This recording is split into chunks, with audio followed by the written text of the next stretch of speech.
on No Kiddin podcast. Bobby the Awesome here. Thursday night for me.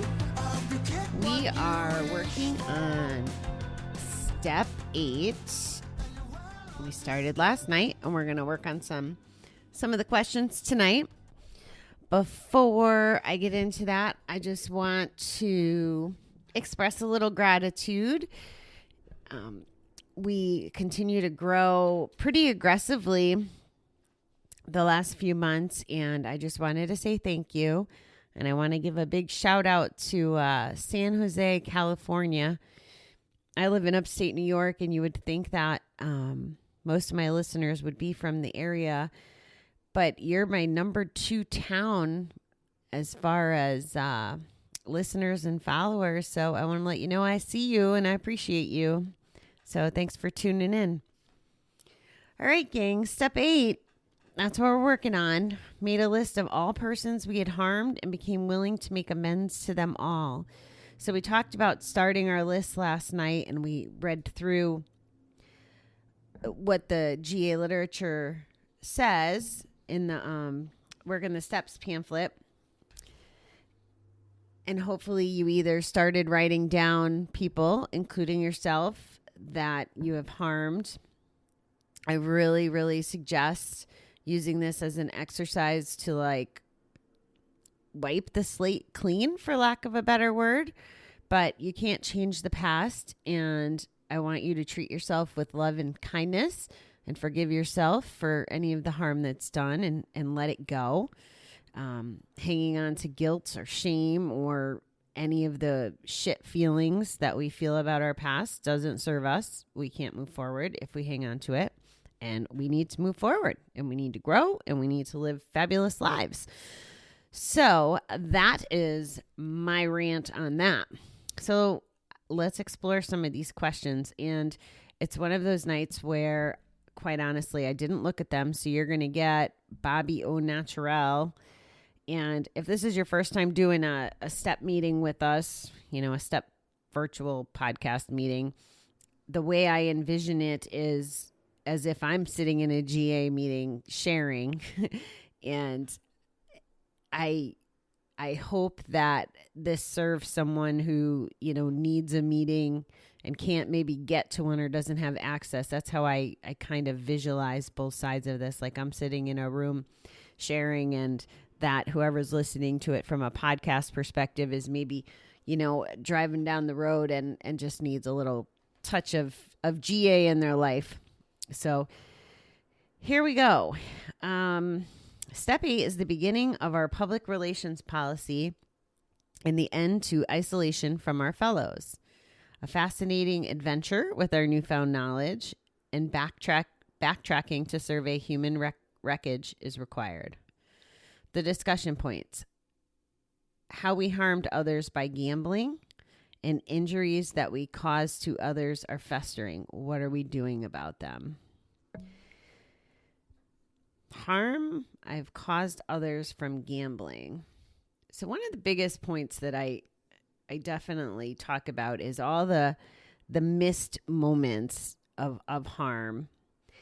I remember Kai showing me some pictures of her from 2016, my niece, and I didn't even recognize the girl in the pictures. And although I was, in Kansas and they were in Connecticut, still no excuse. I could have been more dialed in. I mean, I don't see her much more regularly than that here, but I know what she looks like, and we communicate on the phone and stuff. And I really could have done a better job of being an aunt, and who knows, maybe I could have made an impact in a better way back then. So she didn't have, I don't know, maybe as many growing pains, or at least had a better resource. So that's definitely one of the people I harmed. Obviously, my ex-husband I harmed. Oh my God. The stress is the first thing that comes to mind when I think about what I did to poor Davey, especially when we were on the road together in the truck. The times that he woke up when I was inside casinos gambling and I should have been driving us down the road, or all the battles we had about child support and finances, when if I wasn't losing all of our money or a majority of it, we wouldn't even had to fight about money. We actually would have been positioned very well as owner operators and dual income, child support or not. So those are my big ones. My family, mom and, relatives, Polly, my brother. That's one thing is, I wasn't setting a good example for my brother either. And the time and the things that I missed, there could have been more visits from Kansas, for example, if I wasn't pissing away my money. So those are just a couple of the folks I harmed. My employers, for when I wasn't dialed in, I've spoken to how, my Kansas City employer that year that I was like in my fog and just, I was not as productive as I had been the first few years I was there. And, I don't know that I'll ever be able to make up all of that. But, into the amends piece, like I said, I've tried different avenues. And right now, again, I can't turn back the clock. So I can only go forward, and I know I'm derailing myself. So I can only do what I can do today, and I'm not going to go down that road. All right. So injuries that we cause to others are festering. What are we doing about them? Okay. So now I guess I can talk about that a little bit. Instead of, I think that the folks that I've harmed in the past from my gambling, I've definitely addressed with them, for the most part. Maybe not in as many words as I just said to you, but I have apologized. I remember last fall golfing with one of the people in my life that I had never really apologized to for my bad behavior. And, someone who's known me 15, 20 years, and I just never really had come out and apologized to him. And that was one of my last, real out loud apologizing. I don't know that anything else is still festering in my world. I remember when Dave and I were splitting up, I remember all the festering then and the anger and frustration. And don't get me wrong, our divorce, there was more to it than the gambling, but the gambling definitely was a big piece of it. So I don't have a lot of festering to contend with today. So I'm not real sure how to answer that in this moment. I will say that if you're just starting to go through this journey and there are people festering about your actions, that my recommendation would be that you address things as openly and honestly as possible.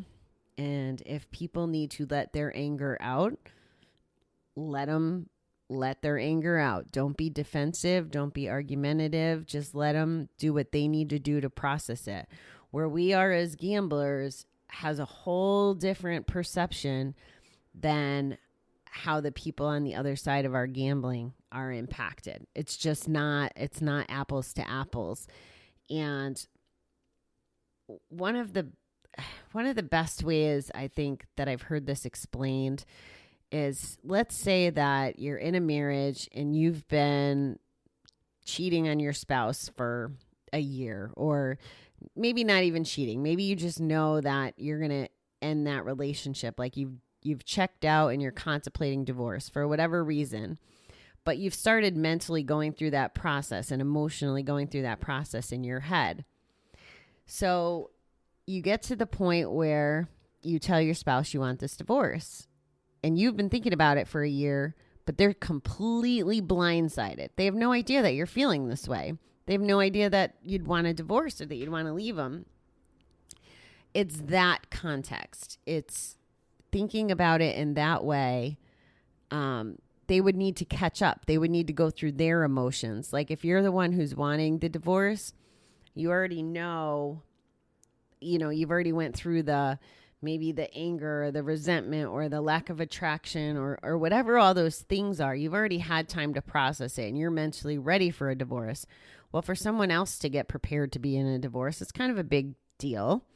And they would need to go through their journey. Or the same premise when we're processing loss or death and we're going through the grieving process. We all just have different timelines and different ways to express ourselves during those times. So just be mindful of that if you're dealing with someone who is on the outside of your gambling. Our first, oh wow. I told you I didn't read ahead, but I'm glad that I'm aligned with this. Our first obstacle in step 8 is our defensive attitude. We focus on wrongs done to us. Step 5 was tough enough. Let's observe some of the good we have done. Yeah, it's so easy to be defensive, isn't it? Oh my gosh.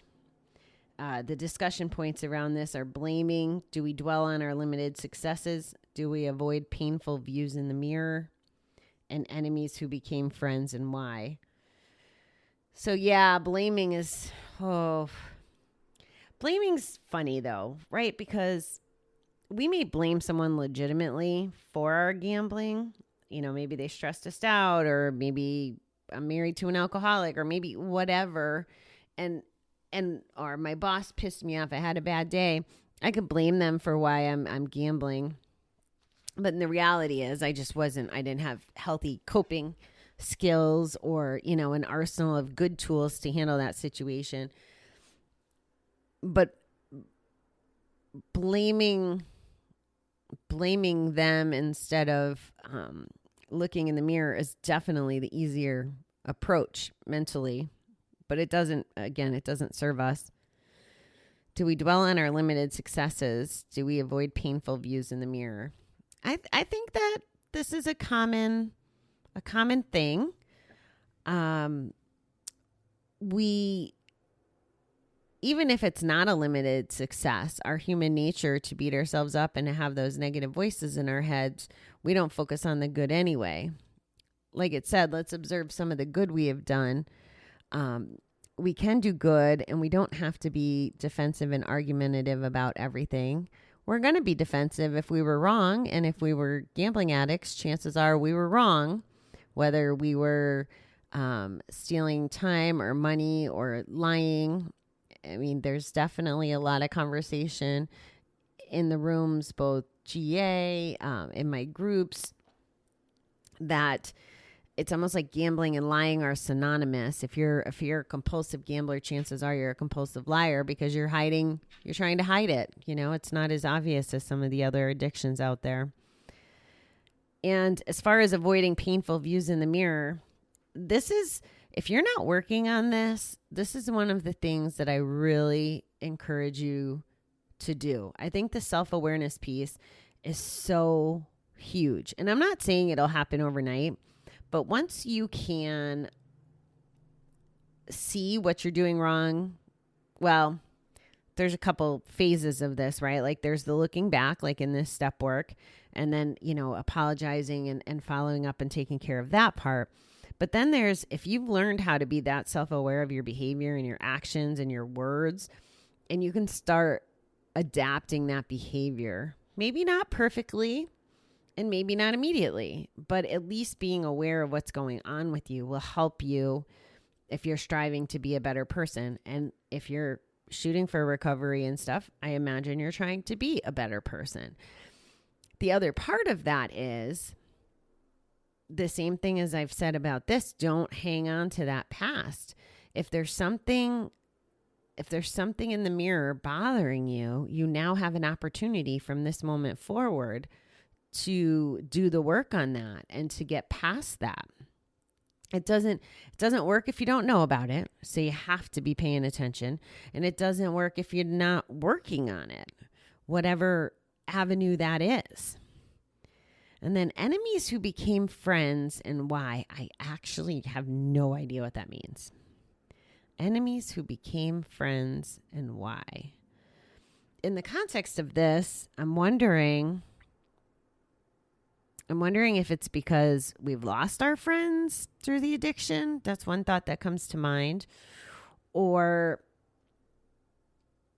Or maybe we just, once we're in the throes of the, the disease and the mentality that comes with gambling and addiction, that maybe that's who we attract, the kind of people who we didn't attract before. I'm not really sure how to answer that. If you can help me, jump on Facebook in the 321 page, or even my personal page, whatever, any of those links that are attached. I would love some feedback because I don't really understand that one at all. So those are our two first sections on that. I think we'll finish the rest out tomorrow because I'm over my 10-minute time. Shocking, right? And I keep screwing up my schedule, to be honest. Like, I thought I had 2 classes last night. It turned out I had 0. Things changed and things have been wacky. I did make it to Zumba, so that was a win. So yeah, step 8, fun stuff. All right, beautiful people. I hope that gave you some food for thought. I will be back with you in the morning. Have a good evening, everybody.